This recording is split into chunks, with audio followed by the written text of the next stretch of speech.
Well, welcome to Picture Book Chat. So, we're going to be talking about some brand new picture books today.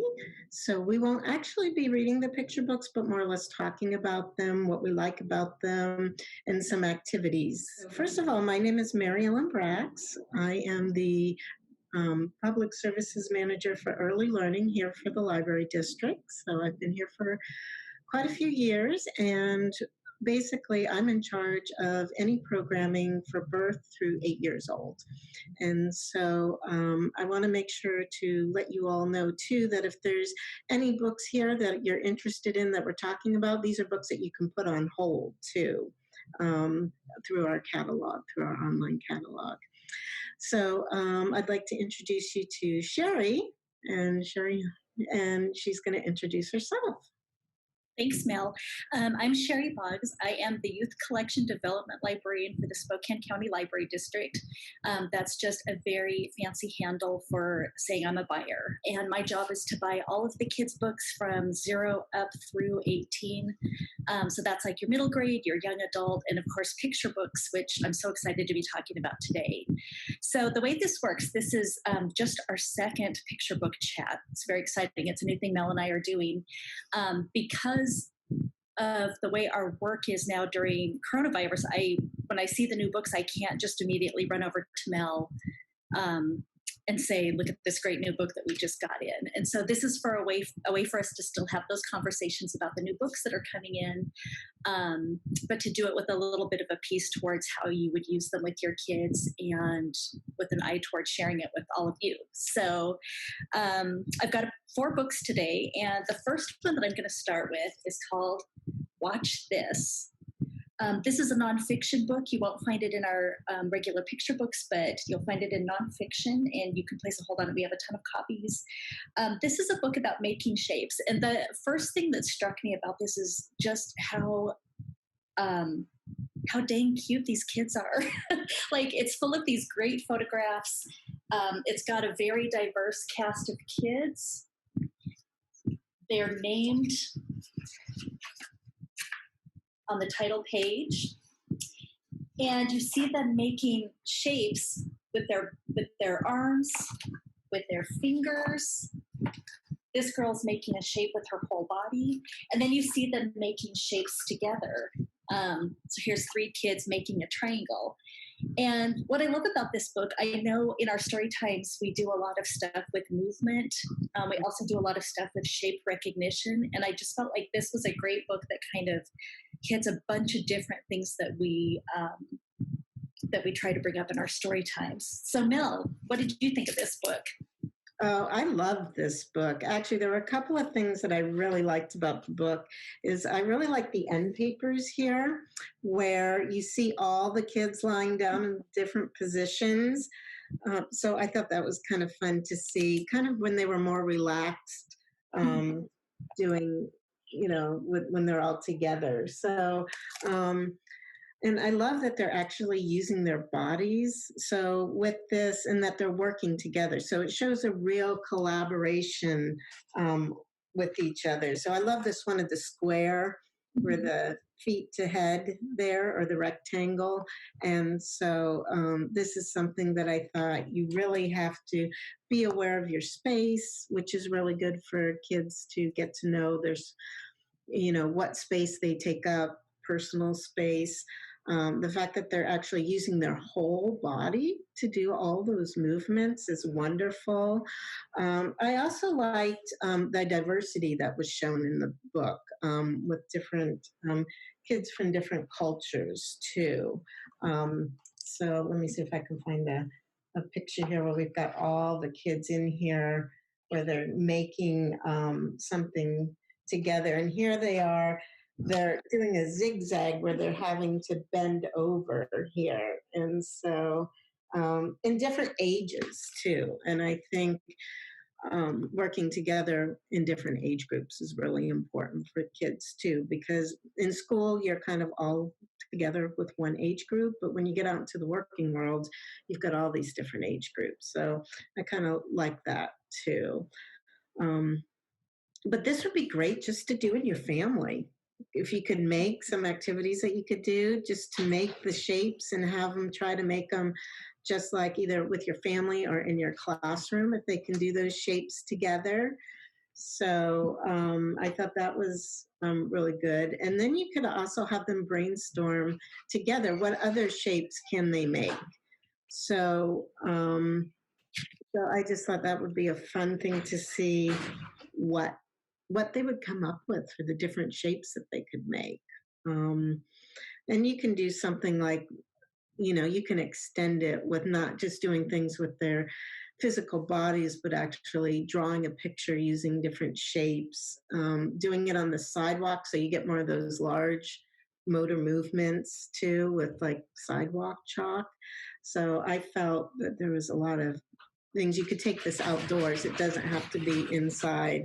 And I'll apologize. My dog is just getting really excited because my daughter just came home. So you hear some animal noises possibly. So, but yeah, that's kind of the activities that I thought of to do with this. There's so many. It would be a great introduction to anything, any kind of math activity that you're using on shapes too, or even anything you're doing on cooperation. So I was a big fan of this book, and I love this little girl on the back where she's marching with her big shape piece too. So yeah, I'm I, glad I you liked it. enjoyed that. Well, you talked about families, and that brings me to my next book, which is Me and My Sister by Rose Robbins. This is a book about a brother-sister relationship. I love how it starts. Here comes my sister. So that kind of gives you a clue right away how they feel about each other. And you find out as you're reading it, you think, oh, this is just a story about how they're different and how maybe they don't get along. And she's got lots of things that make her kind of unique. Like she likes to watch TV by herself. She doesn't like to talk a lot. Sometimes she does things in public that are embarrassing. Like here, sometimes she's rude to Nana. And it was about this point in the book, I realized this is a story about a sibling who's on the spectrum. And so I love that it isn't really spelled out. Like you have to know a little bit about the autism spectrum to recognize some of those behaviors. And I feel like this book is great for kind of normalizing some of the stuff that you see, like some verbal outbursts, sometimes rudeness, sometimes not wanting to engage. There's a point in the book where the little boy realizes like his sister doesn't like hugs, and so they do high fives instead. So it's also a really positive book. Like it kind of touches on those things that for a sibling can be difficult, but it also shows how to bridge those things. And it shows like you can still love your sibling even if they're completely different from you. So Mel, what did you think of this one? Yeah, I agreed with you on a lot of those same points, Sheri. I thought that I really liked the positive vibe the book has to it and the approach that they use. I love just looking at just the bright colors even that they use, kind of really engage the kids there too. I think in terms of the storyline, what I really like about it is that even though he's talking about the differences, they also talk about what they like to do together. Like here, they like to listen to the music together, which I think is important to point out. So sometimes as kids get caught up with talking about, well, what's different, but it's nice to talk about what's the same too, and what things you have in common. I think it could be used for just a lot of just sibling relationships, just with all the families that I've known in my own family too, that there's an element in here where they're doing some problem solving and they're talking about acceptance, which I think for young children is good to see that modeled in a book. It's also good for kids who may be on the spectrum to see themselves in books too, because we do know through a lot of research that kids like seeing themselves in books and have a sense of belonging. So I think that the book would be great for that. I think in terms of activities that you can do to extend this is that you can talk about differences and similarities, and just have an open discussion about that and what activities can you do together. So a lot of times it's that problem solving. As I watch the kids in the neighborhood where they're, really, coming at things from different angles, it's, well, what can you do together? How can you make that work together? And I think this book is a great example of that too. I think the other great thing that you can do is make a book about your own family too.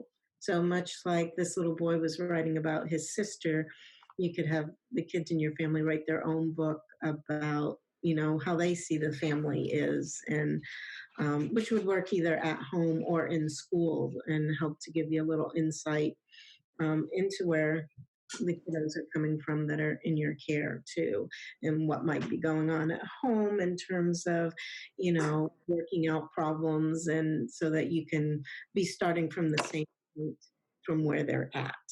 And sometimes we start a little bit higher than where the child is in terms of problem solving, and we need to take a couple steps back and work from where they're coming from at that point in time. So that's what some activities that I found with that one. But I love any kind of sibling story too. I think, it's a great way for kids and families to relate, but it's also good for kids who might be only children to see that. So I think we want to make sure we keep it in context, and we're thinking, okay, we've done this book with me and my sister. Maybe we might do a book, where it features an only child. So once again, coming back to that, kids like themselves in picture books. Yep. I forgot to mention when I was talking about it that this author has a companion book to this coming out in September called Talking is Not My Thing. And it's from the point of view of the sister. So we don't have it in yet. Otherwise, I would have brought it. But I'm so excited to see that one. I think it's going to be great.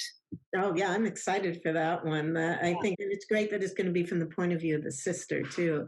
I thought it might be a different family. So that's nice that it's the same family, too. Oh, awesome. I'm looking forward to that. Definitely. Okay, so the next one I have for you, Mel, I'm really excited about this. You Can Do It, Noisy Nora. I was immediately drawn to this because as an adult, I decided to learn violin. I'd taken it in grade school, and my violin teacher told me, she's like, it is the hardest instrument. And I'm like, I can do it. It is so hard.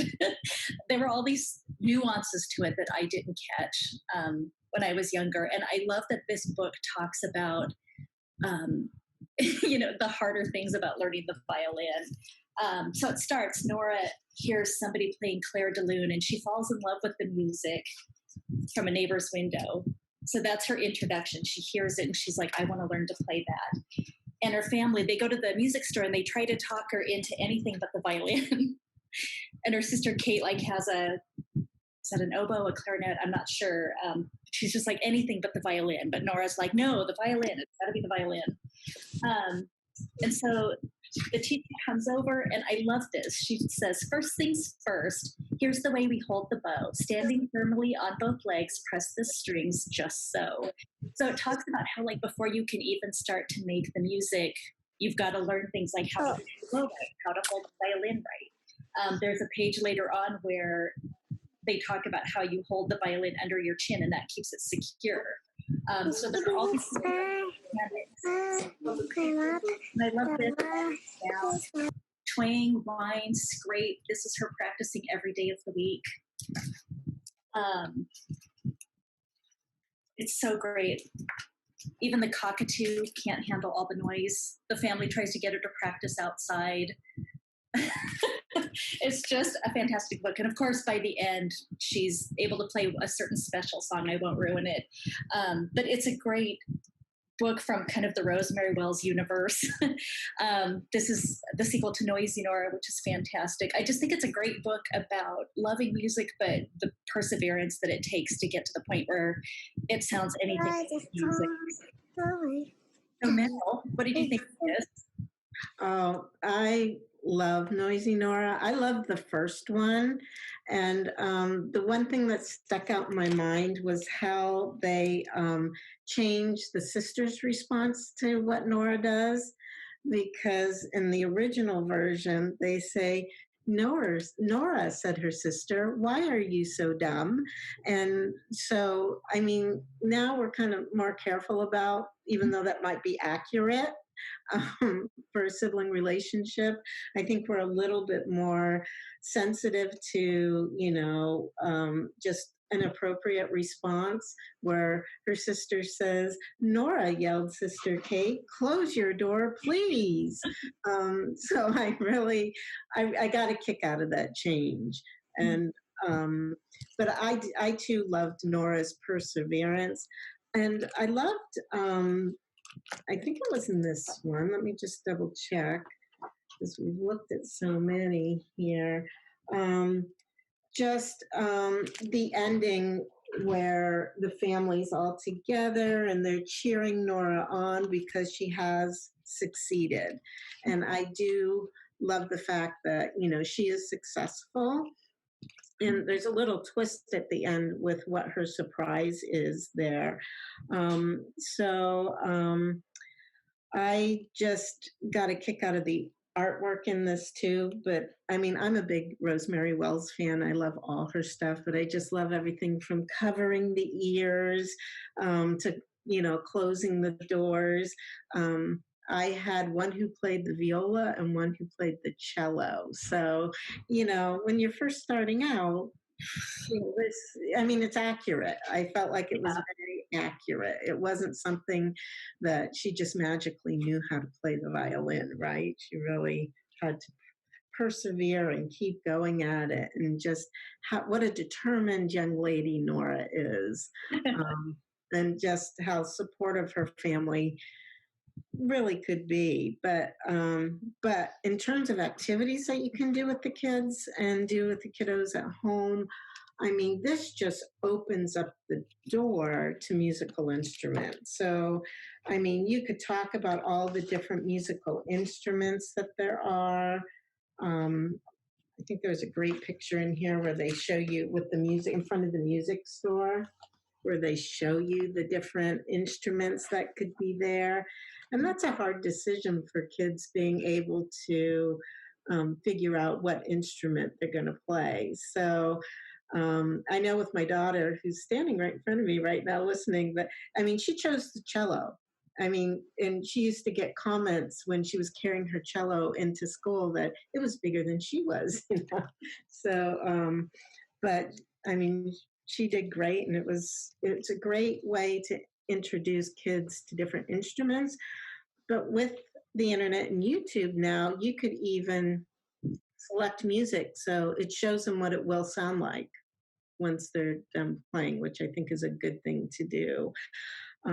You could find a concert to listen to on YouTube. Since we're not gathering in places right now, it's hard to find a concert to attend in person. But eventually, that could be something that you could look forward to with this. And would you like to go and hear what it's like when all the instruments play together? So you could find some music that's an orchestra playing or a chamber orchestra playing, so that they can hear those sounds coming out too. And then, you can make your own musical instruments. And this is something that we've done in some of our children's programming too. You can make a little harmonica, a little bazooka. You can do little shaker eggs and put like rice or peas or beans in there, tape them together and shake them. You can do that with little tambourines with paper plates. So you can do all sorts of kind of artsy activities along with it and let them decorate it. And to find those great ideas, I think we all know and love Pinterest for all the great ideas that you can find for making different things with the kids. So this one, I love that it introduced kids to the world of music too. And Noisy Nora is a great young lady to make that introduction of music. So again, big fan of Noisy Nora. I know. I actually just ordered a copy of it to give to my violin instructor. I haven't seen her since February. Like with the shutdown, I was just like, save your energy for like the actual kids that are studying for, to do it professionally. But the book made me think of her so much, and just like her patience, and just the encouragement, like, because it just takes forever for it to sound like music. And she's just like, you'll get there. So I'm glad you like that one, Mel. Our last one is Roy Digs Dirt. And this is by David Shannon. He wrote No David, and what was the other one? There's a bunch of them. Good Boy Fergus was another one. A Bad Case of Stripes. This is about a dog who, of course, loves dirt. Dirt makes Roy happy. He digs before breakfast, after lunch, and before and after dinner. I love the play on words with this. Like, there's digs dirt in terms of like digging, and then digs dirt, like kind of slang for like likes it a lot. So I think this would be a fun one to talk about, like the different meaning of words with kids. And then I think that kids love dogs, and I love all these pictures of what he loves about dirt. Like, he loves to bury stuff in dirt.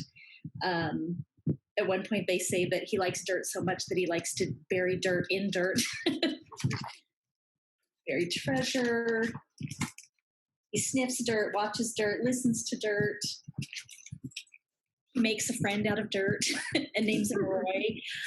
This one struck me as like a great read aloud.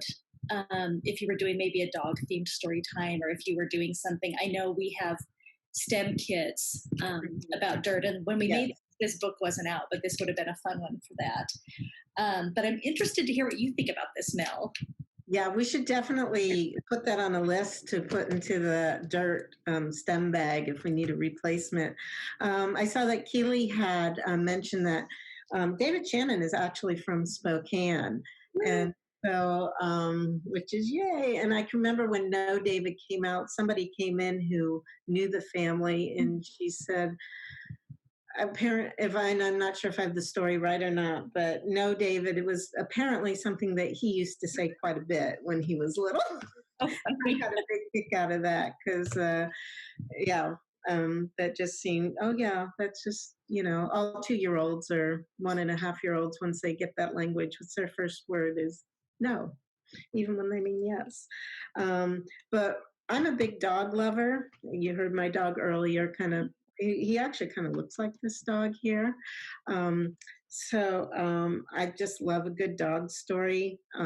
So this just kind of hit all my, and if you've ever had a dog that digs, yes, our dog right now, he digs a little bit, but not as much as our golden retriever did, who used to like to dig a hole to the other side of the world, we used to say. So I loved the expressions on Roy's face. I mean, you get this happy face. I mean, the artwork on here, the nice bright colors. I mean, you get this kind of surprised face to this ecstatically happy face. So I thought they did a great job with that, which, I mean, that is something that you can talk about with the kids too. Well, how do you think Roy is feeling right here? So here's one where he's kind of lying in wait. And I think it's just before he pounces. So what do you think he's feeling there? So I think usually we use books with people in there to talk about feelings and things, but I think the artistry is so good with his facial expressions. You could use it for that too.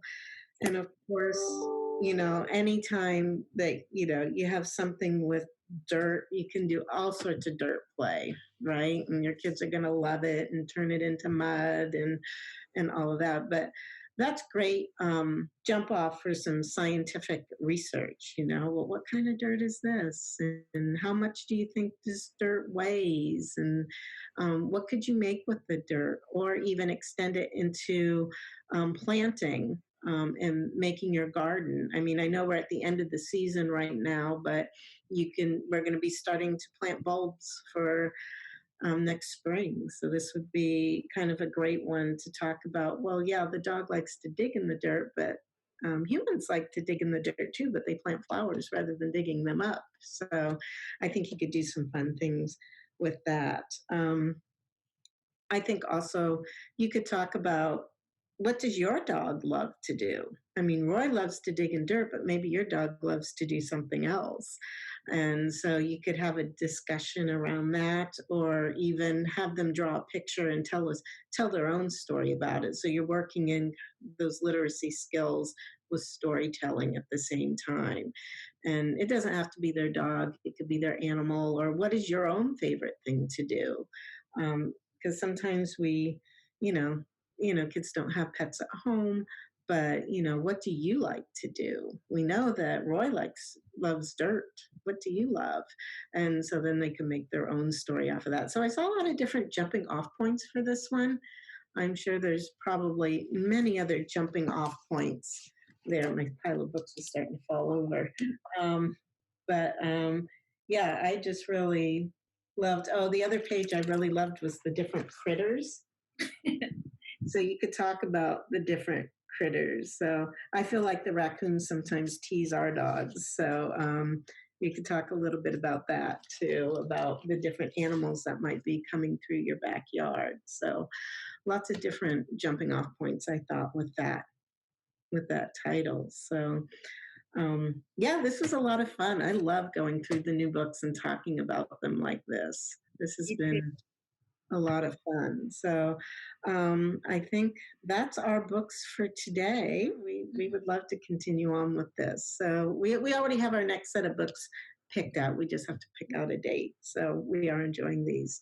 And I'm glad that you found it helpful too, because with the number of books coming out, there's so many out there. So we're really just picking kind of the cream of the crop that are coming through that we think people might find useful either at home or in childcare or preschool or even early elementary. A lot of these translate very well into early elementary ages too.